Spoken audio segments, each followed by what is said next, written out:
The reality is that, I mean, jihad is as old as Islam, and Islam spread by jihad. And, but isn't the original Muhammad, version of jihad a no, war on your own vices? No. I mean, that's just no. I mean, there is that component to it. There is a inner jihad and an outer jihad, but there was always an outer jihad, and that's how Muhammad spread the faith. And Muhammad, I mean, so to answer your question very simply, as I did somewhere, I just said, there's absolutely nothing ISIS is doing, the Islamic State is doing, that Muhammad didn't do, right?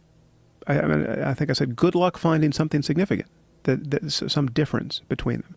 I mean, taking sex slaves, right? Muhammad took sex slaves and gave sex slaves to his generals. It was totally kosher. It's a kosher thing to do. If you're going to follow the example of Muhammad, definitely not kosher. Yeah, no, but halal.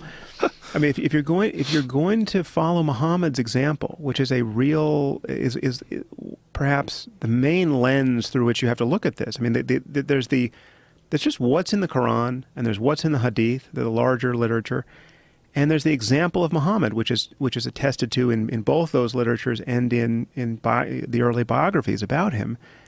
Muhammad was not like the Buddha. He was not like Jesus. He was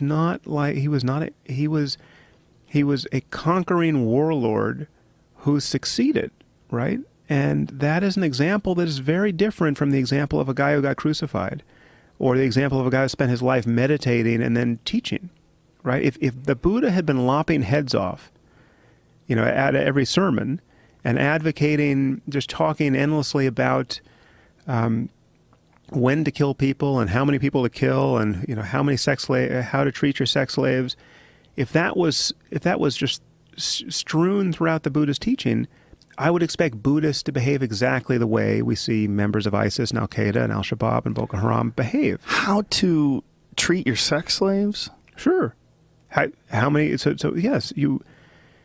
How do you treat your sex slaves? Well, not you. Yeah. But how was one? Taking sex. I mean, taking sex slaves. So you can. It's not adultery if you're having sex with sex slaves. It's adultery if you're having sex with someone you care about, other women, right? Whoa. Other Muslim women. But you're how convenient. No, you can. Slavery. I mean, this is the horror of Abrahamic religion generally. I mean, this is why we know these books were not authored by a moral genius. The Bible and the Quran can't give you a basis to resist slavery. I mean, the slavery is supported in both traditions. So the fact that we have, after centuries, decided to more or less unanimously that slavery is an abomination, that proves that there's more moral wisdom to be found outside of these books than inside, at least on that point. And I would argue on virtually every other point of consequence. Now, it's not to say they're not gems of moral wisdom in some of these books, but they're not best found in those books. And there's so much else in there that gives you the ethic of the Taliban, and it's an inconvenient fact because it is. I mean, this is what the fundamentalists, the quote fundamentalists, do. The Islamists and the jihadists look at the books. The members of ISIS right now have the theology on their side. It's not like they're ignoring the books. They're looking at the books very literally.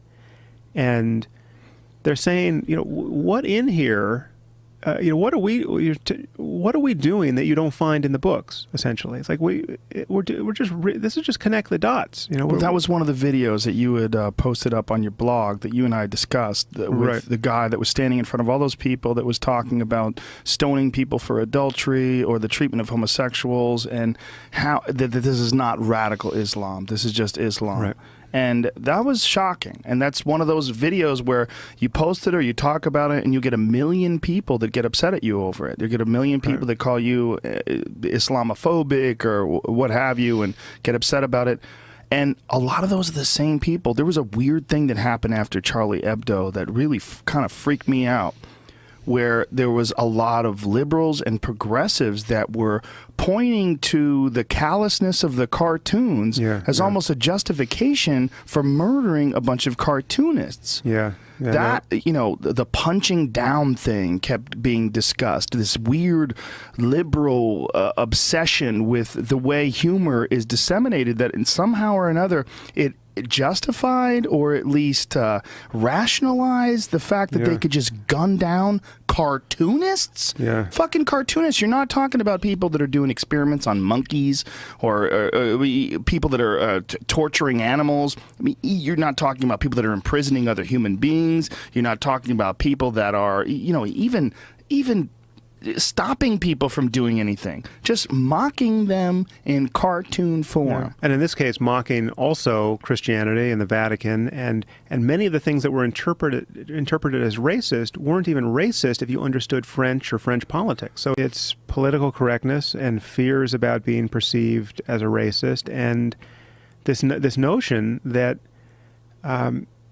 you should, that it makes sense to have a double standard here, where you can, that there's some trade-off between freedom of expression and freedom of religion, where when the freedom that's being claimed on the religious side is the freedom not to be offended, right? To not, so I mean, what's happening here is some number of Muslims are demanding that non-Muslims follow the taboos of Islam. So it's taboo for you to say anything negative about the Prophet, or even to depict him in a drawing, right? That's where it gets really crazy, we want you to follow this taboo, though you are not Muslim.